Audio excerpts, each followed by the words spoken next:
혹시 지난주 갈라디아서 본문 제목이 뭔지 혹시 기억이 있으실까요? 지난주? 네.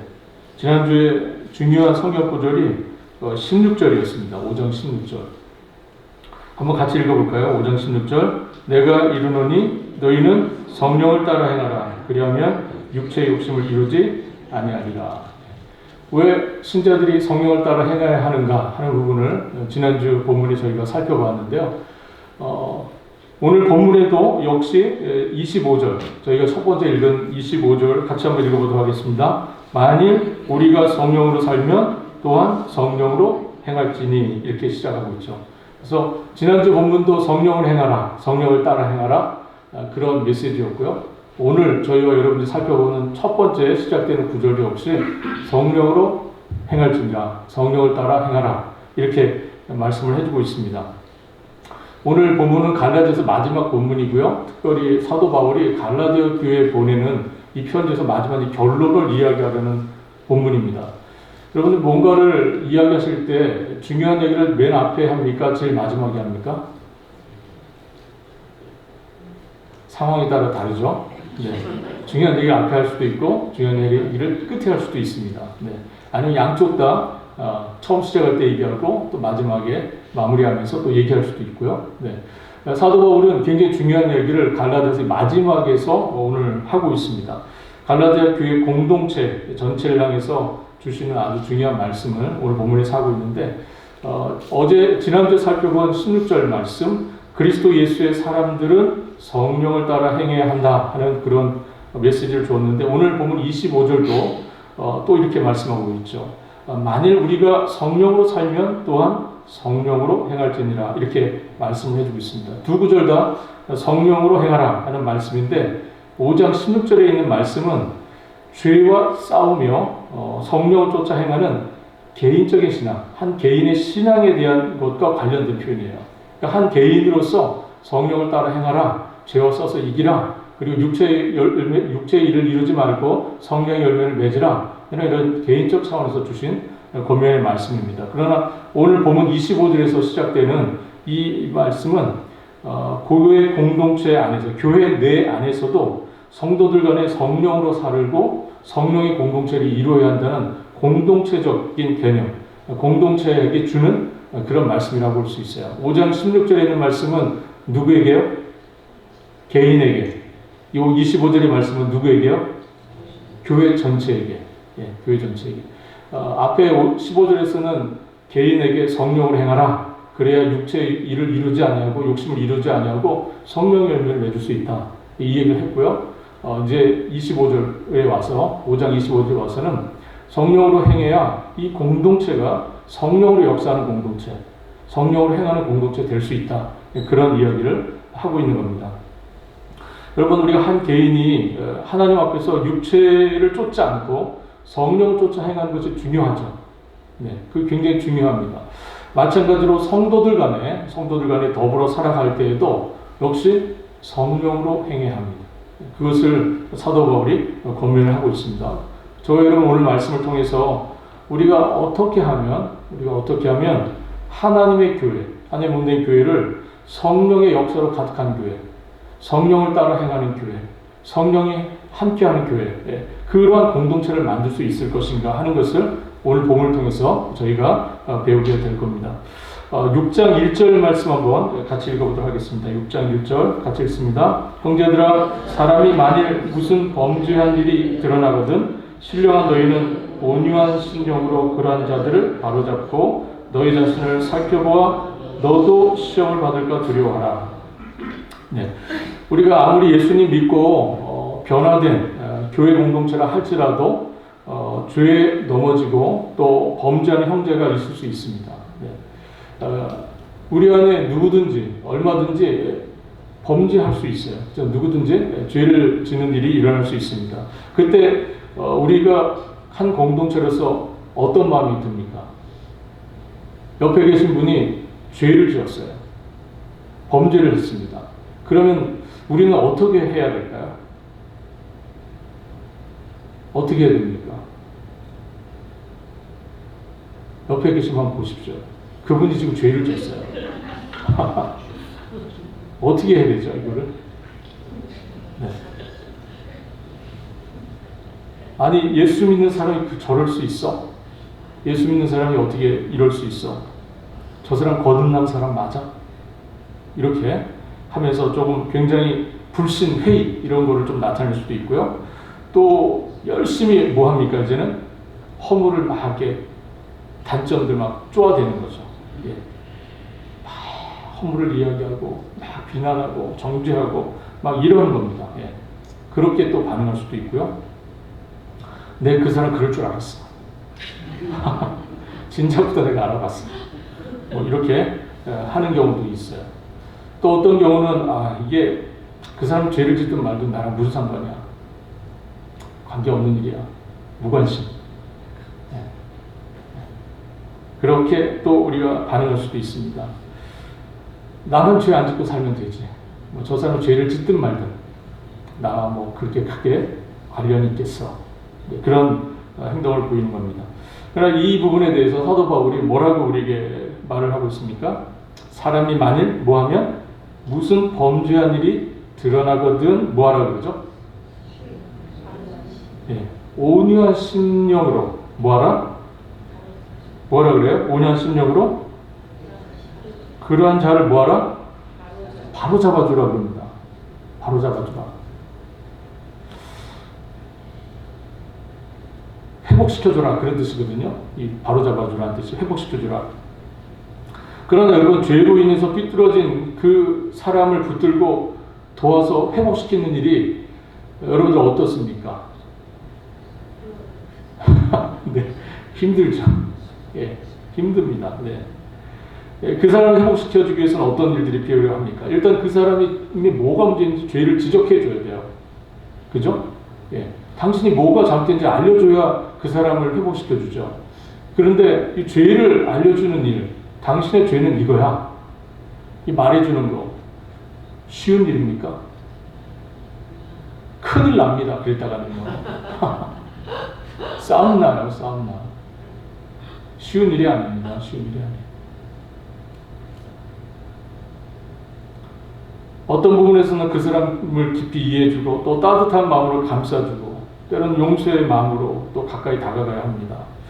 또 죄의 문제는 또 죄의 문제대로 지적해서 깨닫게 해줘야 되고 굉장히 어려운 일입니다. 여러분 한번 구부러진 쇠를 펴는 일이 쉽습니까? 굉장히 어렵습니다. 범죄한 자, 죄 가운데 있는 자를 도와서 다시 회복시켜주는 일은 쉬운 일이 아닙니다. 정말 어렵고 힘든 일이에요. 잘못 도왔다가는 오해받을 수 있고요. 나까지도 문제가 생길 수 있기 때문에 그래서 맨 마지막에 제가 말씀드렸던 무관심으로 가는 경우가 많습니다. 예. 그 사람 죄를 짓든 말든 나랑 무슨 크게 관련이 있다고 그냥 모른 척합니다. 그냥 넘어가는 거죠. 그러나 그럼에도 불구하고 우리가 그들을 도와야 하는 이유가 뭡니까? 왜 사도 바울은 그럼에도 불구하고 도우라 그러죠? 2절 말씀 한번 같이 보겠습니다. 2절 같이 읽겠습니다. 너희가 짐을 서로 지라 그리하여 그리스도의 복을 성취하라. 너희가 짐을 서로 나누지라 그리하여 무엇을 이루라? 그리스도의 법을 성취하라. 그리스도의 법을 성취하라. 세상법은 어떻습니까? 세상법. 세상법은 굉장히 이기적이고 굉장히 철저하게 개인적입니다. 그죠? 그래서 내 떡은 내가 먹고 그리고 내가 먹는 것, 내 떡은 내가 먹어. 이게 세상의 법이죠. 세상의 법은 그렇습니다.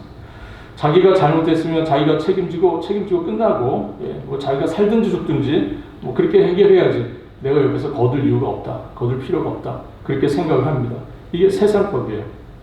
세상은 오히려 나의 짐도 남에게 짊어버립니다. 이게 세상의 법입니다. 그러나 여러분 그리스도의 법은 어떻습니까? 여러분들 그리스도께서 예수 그리스도께서 여러분들에게 알려주신 그리스도의 법은 뭡니까? 여러분 그리스도는 여러분들이 어떻게 살기를 바라시죠? 그리스도께서 여러분들에게 살기 원하시는 삶의 모습 그것은 뭡니까? 그리스도의 법은 다른 사람의 짐을 대신 져주는 거예요. 이게 그리스도의 법입니다. 예수님은 자기 자신이 하나님 앞에서 범죄한 일이 없으시기 때문에, 죄가 없으신 분이셨기 때문에 그분은 하등의 십자가를 지을 이유가 없으신 분입니다. 그리스도께서 죄가 있으십니까? 없으시죠. 그렇다면 십자가를 왜 그분이 지셔야 합니까? 죄가 없는데. 그분이 십자가를 지신 이유는 뭡니까? 그렇죠. 우리의 짐을 대신 지신 거예요. 우리의 짐을 대신 지신 겁니다. 죄의 짐을 대신 지신 것이죠. 그리스도의 법이 그겁니다. 그 그리스도의 법을 이루기 위해서 뭐하라? 서로 남의 짐을 대신 져줘라. 그 이야기를 하고 있는 겁니다. 여러분, 예수님은 사실 거룩하신 하나님의 아들로서 마치 검사처럼 죄범한 우리 한 사람 한 사람을 향해서 처벌할 수 있는 그런 분이세요. 그래서 너는 죄를 좀 많이 졌으니까 큰 십자가를 지고, 너는 죄를 조금 그래도 덜 졌으니까 작은 십자가 지고, 이렇게 하실 수 있는 분이에요, 사실은요. 그러나 그럼에도 불구하고 예수님께서 그렇게 하지 않으시죠. 예수님께서 우리의 모든 죄를 그분이 대신 지셨습니다. 예수님께서 우리가 대신, 우리의 질고를 대신 지시고 우리가 받을 징계를 다시 대신 받으셨습니다. 예수님은 세상 죄를 지고 가는 하나님의 어린 양으로서 우리의 모든 죄의 짐을 대신 감당해 주셨습니다. 가늠하다 현장에서 잡힌 여인에게 다른 사람들 모두가 다 돌을 던져서 치려고 할 때 주님께서 나도 너를 정죄하지 않는다 그러셨고요. 그러면서 그녀의 죄를 용서해 주시고 그녀의 죄를 대신 감당해 주셨습니다. 예수님 마지막 십자가에 달리실 때조차도 그 옆에서 예수님을 조롱하고 비웃었던 그 강도의 죄까지도 주님 대신 지어주시는 그런 은혜를 베풀어 주셨습니다. 여러분, 예수님께서 범죄한 우리를 구원하시기 위해서 이렇게까지 대신 짐을 지어주셨다면, 우리가 그것을 알고 있다면, 우리가 그 은혜를 누리고 있다면 우리는 어떻게 살아야 합니까? 아직도 이해가 안 되세요? 그리스도께서 여러분들의 죄의 짐을 그렇게 지어주셨다면 여러분은 어떻게 하셔야 되냐는 거예요. 여러분들도 남의 짐을 대신 지어주셔야 되지 않겠습니까? 그렇죠? 사도 바울은 지금 그 얘기를 하고 있는 겁니다. 성령이 역사하는 교회, 성령으로 행하는 교회 공동체, 그 교회 공동체의 첫 번째 모습은 뭡니까? 서로 남의 짐을 지어주는 거예요. 이것이 성령으로 역사하는 공동체, 성령으로 역사하는 교회의 모습입니다. 사도 바울은 갈라디 교회를 향해서 지금 그런 교회가 되기를 바란다라고 그의 이 마지막 서신서의 마지막 부분에서 권면을 이어가고 있는 겁니다. 여러분, 정말 그들을 위해서 우리 형제의 짐을 함께 지어주고 함께 고통하고 또 나아가서 진심으로 기도해주고 위로해주고 또 용기를 심어주고 같이 십자가 앞으로 나아가주고 하는 이런 일들을 해야 되지 않겠느냐 하는 겁니다. 헨리 나우인이라는 사람이 있습니다. 이분 상처 입은 치유자라는 책을 이분이 쓰셨는데 거기에 이런 얘기가 있어요. 내가 먼저 마음속에서 아픈 상처를 겪어보지 않고는 상처 입은 영혼들을 치유할 수가 없다. 내가 상처를 경험해보지 않으면 아픈 사람을 잘 이해하지 못한다는 것이죠. 그래서 예수님께서 십자가를 뭐 하신 거예요? 지신 거죠. 그래서 예수님은 상처 입은 치유자, 그분 치유자이신데 그분은 어떤 치유자입니까? 아픔을 아시는 치유자예요. 우리의 질고를 아세요. 왜냐하면 그분이 질고를 지어보셨기 때문에. 우리의 약함을 아시는, 그래서 상처가 있지만 이 상처를 가지고 우리를 치유하시는 그러한 분이시다, 이렇게 말씀하고 있습니다. 여러분, 의사가 중환자를 수술할 때 여러분들 의사가 뭐 10시간도 좋고 그 시간도 좋게 수술한 경우들이 있습니다. 10몇 시간씩 수술한 경우들이 있어요. 그럴 때 의사가 정말 이렇게 땀 한 방울 안 흘리고 뭐 하나 안 묻히고 수술이 가능합니까? 그 시간 동안 의사는요, 온몸에 피를 뒤집어 쓰고요, 온몸이 땀으로 젖은 상태에서 수술을 하는 겁니다. 자기 하나 깨끗하게 해서 절대로 수술 못합니다. 그렇게는 안 돼요. 예수님께서도 우리를 위해서 우리의 죄를 용서하시고 우리의 죄를 대신 짊어지시기 위해서 그분 자신이 깊은 상처를 아시는 분이세요. 우리의 슬픔을 아세요. 그분은 그 경험을 하시고 그리고 그것을 가지고 우리를 치유하시고 우리를 회복하시는 분이십니다. 그래서 이 그리스도의 법을 이루라고 하는 바울 사도의 이 권면은 서로 짐을 나눠주고 서로 돌아보고 서로를 위하여 기도해주고 정말 그렇게 함을 통해서 그리스도의 법을 이루라. 그래야 성령의 공동체, 성령이 역사하시는 그런 공동체를 이룰 수 있기 때문에 그렇습니다. 예수님은 십자가에 달리시기 전에 전날 밤 제자들과 함께 식사하신 후에 친히 제자들의 발을 씻겨주시죠. 그러면서 주님께서 이런 말씀을 하셨습니다. 새 계명을 너희에게 주노니 서로 사랑하라. 내가 너희를 사랑한 것 같이 너희도 서로 사랑하라. 이게 그리스도의 법입니다. 믿는 사람들이 모인 교회 공동체가 이게 세상과 달라야 정도예요. 이게 세상과 다른 교회 공동체의 모습이어야 한다는 것이죠. 사랑하는 성도 여러분, 우리 교회가 그리스도의 법을 이루는 교회 될 수 있기를 바랍니다. 그러기 위해서는 어떻게 하라고 그러죠?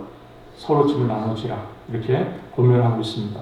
두 번째, 오늘 보면 4절과 5절 한번 같이 읽어보도록 하겠습니다. 4절과 5절 각각 같이 읽습니다. 각각 자기의 일을 살피라. 그리하면 자랑할 것이 자기에게는 있어도 남에게는 있지 아니하리니 각각 자기의 짐을 질 것이니라. 바울 사도가 두 번째 권면을 이어가고 있는데 각각 자기의 일을 살피라. 그리고 각각 자기의 짐을 질 것이라. 이렇게 말씀하고 있습니다. 우리가 형제의 짐을 각각 이렇게 나눠지는 노력도 해야 하지만 또한 동시에 어떤 노력도 해야 된다는 거예요. 자기의 짐을 또 자기가 지려고 하는 그런 노력도 필요하다는 겁니다.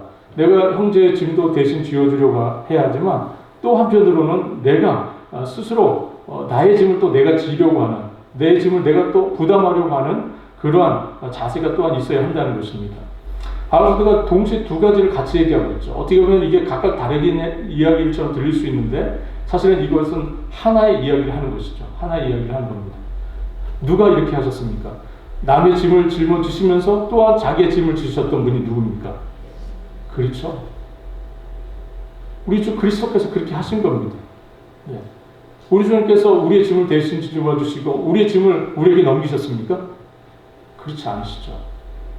주는 우리의 짐을 대신 짊어지시고 또 자기의 짐을 자기가 짊어지고 가셨습니다.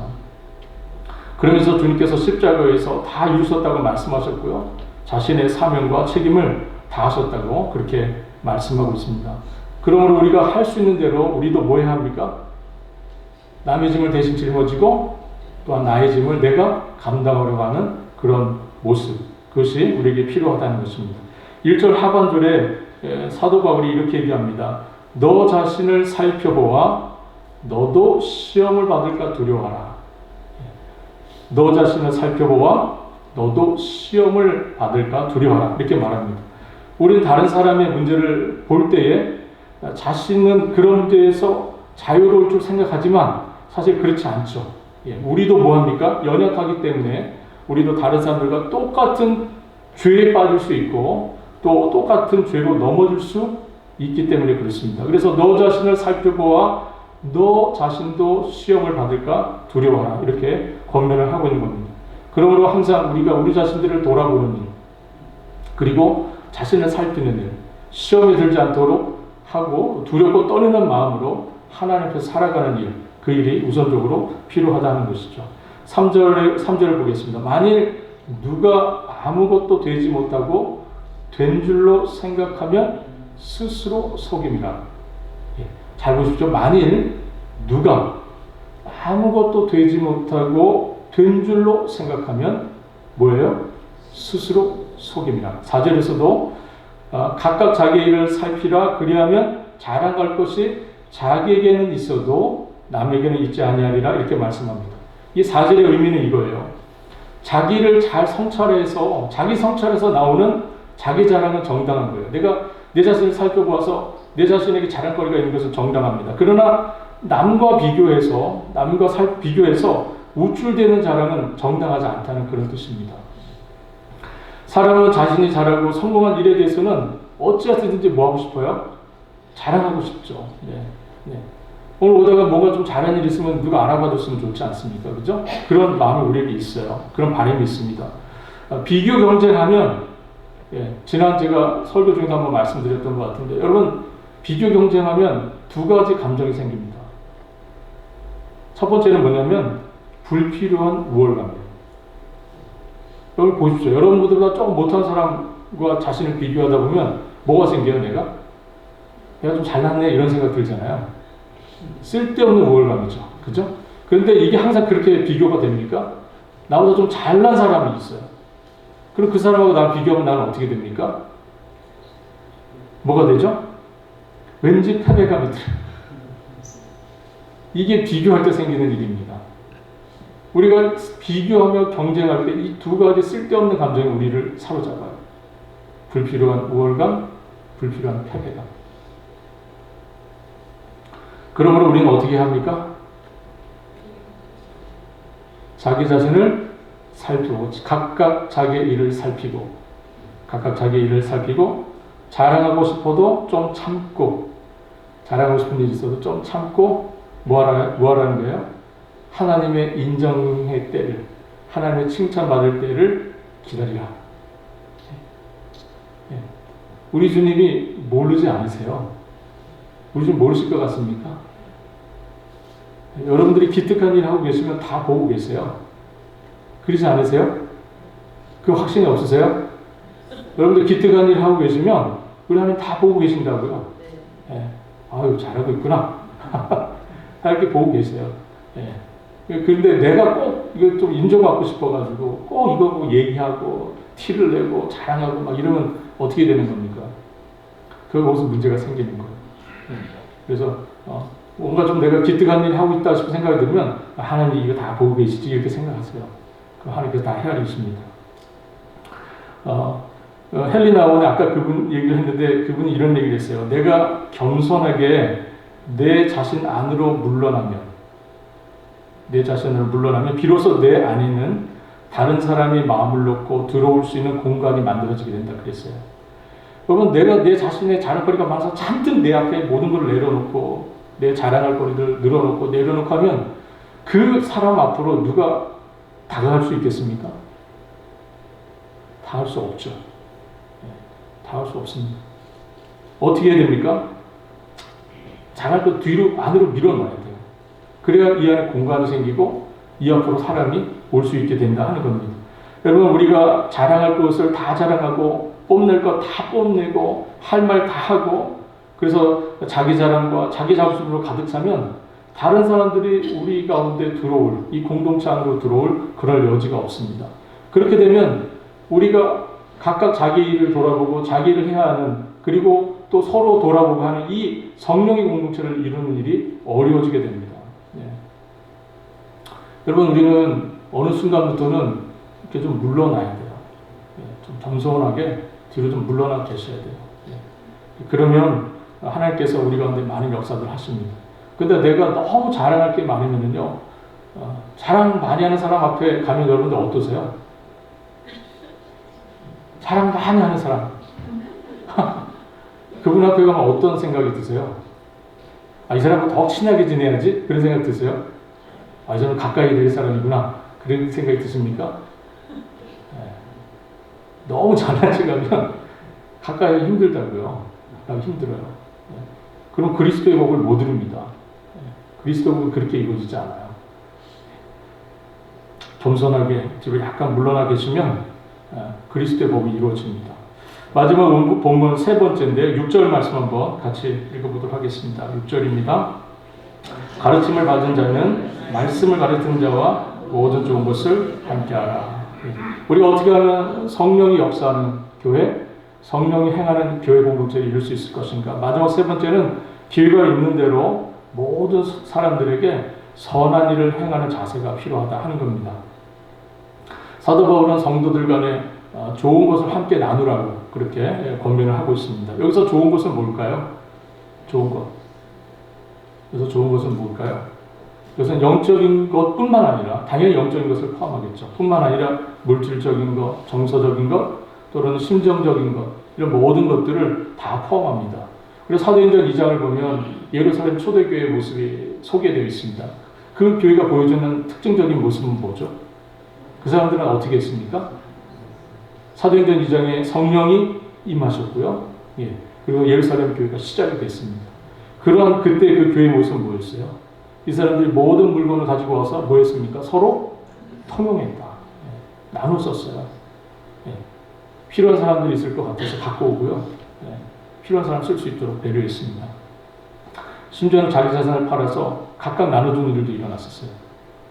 날마다 마음을 갖춰 성전에 모이기를 했었고요. 서로 떡을 떼면서 교제를 기피했습니다.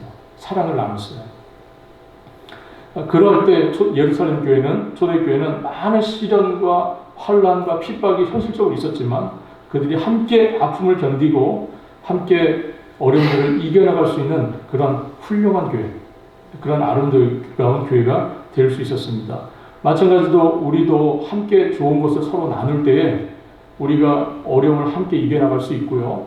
또 성령께서 역사하시는 그런 아름다운 교회 이루어갈 수 있습니다. 그래서 우리 가운데 보면은 참 그런 일들을 많이 솔선수범하시는 분들이 많이 계십니다. 저희에게는. 그래서 정말 그런 일을 위해서 이렇게 보이지 않게 많이 애쓰시는 분들 많이 보게 되죠. 그러나 여러분들 내가 이렇게 선의로 이렇게 하고 있는데 이거 몰라주는 사람들 있죠. 그렇지 않습니까? 네, 여러분들이 그래도 정말 나누고 좋은 걸 뭐 하나로 좀 이렇게 나눠주고 이렇게 좀 베풀고 함께 하려고 이렇게 애를 쓰는데 눈치 없는 사람들이 있어요. 몰라주는 사람들. 내가 이렇게 애를 쓰는데 몰라주는 사람들이 있단 말이죠. 그러면 어떤 생각이 드세요? 피곤한 생각이 들지 않으세요? 내가 이렇게 해봐야 내가 무슨 소용이 있나? 이런 생각 들지 않으세요? 저만 드는 생각입니다. 이 얘기는 지금. 제가 굉장히 열심히 여러분들 섬기고 사랑하고 그러는데 여러분들이 자꾸 몰라주니까 제가 자꾸 마음에 수염이 들고 제가 너무 힘들고 그러거든요. 예. 바울사도가 지금 제 얘기를 대신 해주고 있는 겁니다. 9절 말씀 한번 보겠습니다. 9절 같이 읽습니다. 우리가 선을 행하되 낙심하지 말지니 포기하지 아니하면 때가 이르매 거두리라. 예. 주님께서 우리가 선을 행하되 낙심하지 말아야 할 이유를 말씀하세요. 왜 우리가 선한 일을 하면서 우리가 사실은 할 때마다 잘하다고 그러지만 정말 힘이 나서 더 하겠는데, 그죠? 이렇게 열심히 하는데 이 반응도 별로 안 좋고 이렇게 열심히 하는데 알아봐준 사람 별로 없는 것 같고 피곤하다. 내가 이런 사람들 무슨 소용이 있을까? 이런 생각들 들지 않습니까? 그죠? 그럴 때 이 말씀 기억하십시오. 선을 행하되 낙심하지 말지니 포기하지 아니하면 때가 이르매 거두리라. 거두리라. 예. 왜 때가 되면 거둡니까? 하나님께서 다 보고 계시기 때문에 그래요. 예. 하나님께서 거두는 역사는 하나님이 해주시지 않습니까? 하나님께서는 내가 주님의 사역과 또 주님의 동역자들과 주님의 양떼를 위해서 내가 흘리는 눈물, 흘리는 땀, 애쓰는 기도 이런 거 하나님 다 외면하지 아니하시고요. 우리 주님 다 보고 계십니다. 때가 되면 반드시 거두게 하십니다. 7절로 보겠습니다. 스스로 속이지 말라. 하나님은 없은 여김을 받지 아니하시나니 사람이 무엇으로 심든지 그대로 거두리라. 세상 사람들은 절대 손해나는 일 안 하죠. 예, 절대 손해나는 일 안 합니다. 계산해봐서 이익되는 일을 하고요. 이익되지 않으면 안 합니다. 네, 그것이 세상의 가치예요. 그러나 여러분들 그 방식대로 우리가 그리스도의 법을 이룰 수 있습니까? 그렇게 해서는 그리스도의 법을 이룰 수 없습니다. 이룰 수 없어요. 우리 주님께서 뭐하라고 그러십니까? 스스로 속이지 말라. 하나님은 만으로 여김을 받지 아니하시나니 사람이 무엇으로 심든지 그대로 거두리라. 하나님께서는 우리의 마음의 동기를 살피는 분 아니십니까? 그죠? 우리의 마음을 살피시는 분이기 때문에 우리가 어떠한 의도로 일을 하고 있는지, 우리가 어떠한 마음으로 일을 하고 있는지를 다 알고 계시기 때문에 우리가 선한 일을 행하다가 낙심하지 말아야 할 이유는 그 마음을, 우리의 그 마음을 우리 하나님께서 살펴보고 계시기 때문입니다. 그러니 낙심하지 않고 하나님을 믿고요. 믿음으로 행하시면 됩니다. 그러면 때가 되면 하나님께서 다 거두도록 하십니다.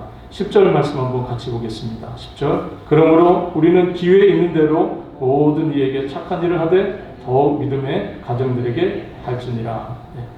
기회가 있는 대로 뭐하라? 착한 일을 우리 믿음의 가정, 모든 이들에 대해서, 특별히 믿음의 가정 안에서, 우리 신앙 공동체 안에서 더 하라는 거예요. 더 열심히 그렇게 하라는 거죠. 선을 행하되 낙심하지 말라 이렇게 말씀하시죠.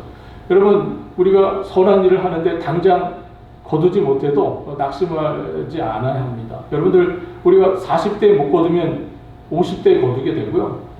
50대 못 거두면 60대 거두고요. 60대 못 거두면 언제 거둡니까? 70대 거두고요. 70대 못 거두면 언제 거둡니까? 그렇죠. 80대 거두면 되고요. 80대 못 거두면 어떻게 됩니까?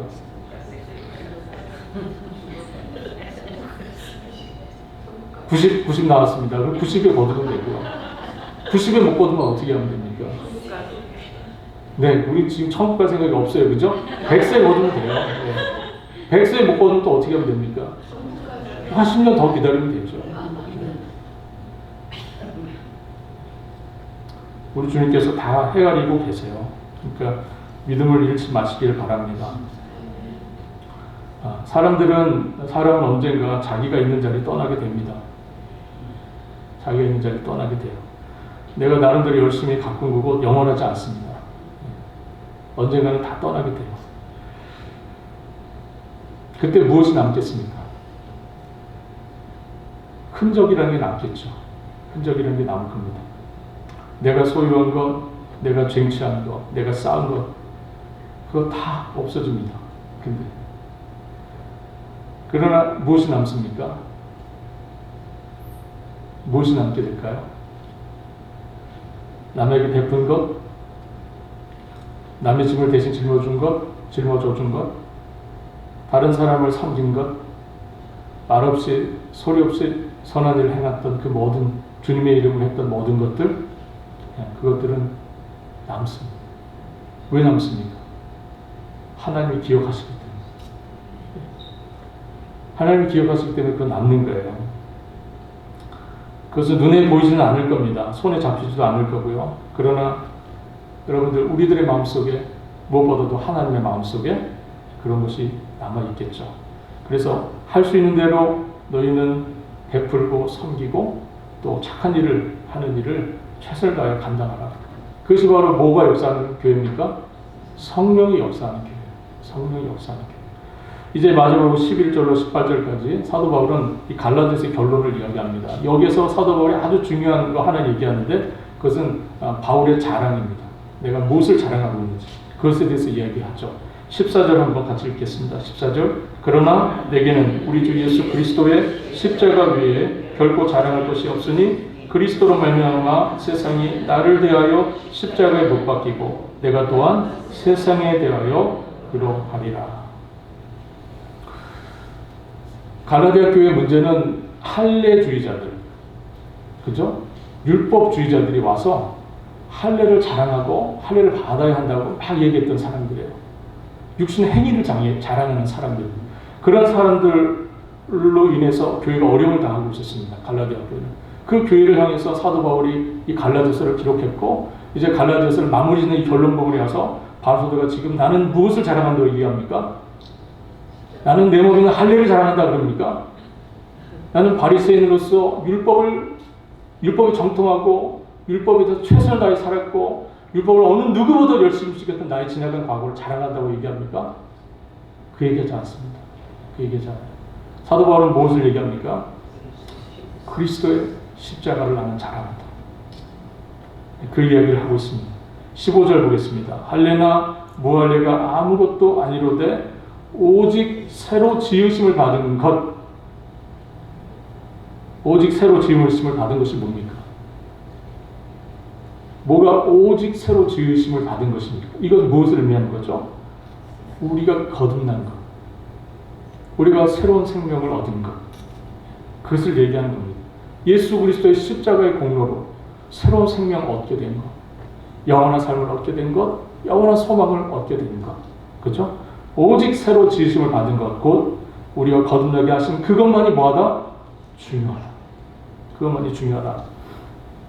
우리를 거듭나게 하신 것이 무엇입니까? 우리에게 새 생명을 주신 것. 우리에게 새 생명이 할례로 말미암았습니까? 우리가 할례로 말미암아 새로운 생명을 얻고 율법을 지킴으로 말미암아 우리가 새로운 생명을 얻었습니까? 그렇지 않다는 것이죠. 오직 예수 그리스도의 십자가 그것만이 우리를 거듭나게 하시는 역사였고 예수 그리스도의 십자가의 그 은혜 그것만이 우리에게 영원한 생명, 새로운 생명을 주시는 그 역사가 되었다. 그래서 사도 바울이 나는 그 그리스도의 십자가만을 자랑한다 이렇게 말하고 있습니다. 17절 보십시오. 이후로는 누구든지 나를 괴롭게 하지 말라. 내가 내 몸에 예수의 흔적을 가져노라. 바울 사도는 율법이나 할례 등으로 인해서 자신을 더 이상 괴롭게 하지 말라고 이야기합니다. 할례 문제로, 율법의 문제로 나를 더 이상 괴롭게 하지 말라. 그에게 있어서 가장 중요한 것은 무엇이기 때문입니까? 예수 그리스도. 그분이 가장 중요하기 때문에. 그는 자신의 몸에 예수의 흔적이 있다고 말합니다. 이 흔적이라는 스티그마라고 하는 헬라어는 옛날에 주인이 종이 자기 집 종인지 자기 집에 있는 그런 가축인지를 표시할 때 몸에 뭐를 새깁니까? 그리고 분류된 이렇게 인장을 찍어요. 그렇게 해서 남기는 그 흔적을 스티그마라고 합니다. 흔적이에요. 지금 사도 바울은 자신의 몸에 무엇을 갖고 있다는 겁니까? 예수의 그 스티그 흔적을 갖고 있다고 이야기를 합니다. 그 십자가는 뭡니까? 그 당시 사람들에게 십자가는 유대인들에게는 꺼리끼는 것이에요. 왜냐하면 나무에 달리던 하나님께 저주를 받아 죽었다는 그런 생각이 있기 때문에 그 율법 때문에 십자가에 달린 예수, 나무에 달린 예수는 아주 꺼리끼는 겁니다. 그리고 헬라인들이 볼 때는 그 나무에 달린 십자가에 달린 예수가 우리를 구원한 구원자라고 하는 이 이야기가 너무나 어리석은 이야기예요. 헬라의 높은 철학과 헬라의 높은 그런 양식으로 볼 때 예수 십자가에 달린 저 예수가 우리를 구원한 구원자가 되신다는 이야기는 너무나 수준 낮은 이야기. 그 사람들일 때는 그런 이야기에 불과하지 않았습니다. 그러나 바울 사도의 마음속에 새겨진 예수 그리스도의 십자가의 흔적은 뭡니까? 그는 예수 그리스도의 십자가의 흔적을 부끄러워하지 않는다고 말하면서 오히려 그것을 자랑스럽게 여긴다고 말하죠. 로마서 1장 16절의 말씀, 내가 복음을 부끄러워하지 아니하노니 이 복음은 모든 믿는 자에게 구원을 주시는 하나님의 능력이 된다고 말씀합니다. 사랑하는 성도 여러분, 오늘 저는 이제 갈라디아서를 마치면서 여러분들에게 과연 우리 인생의 최고의 흔적, 여러분들의 자랑 무엇인지 묻고 싶습니다.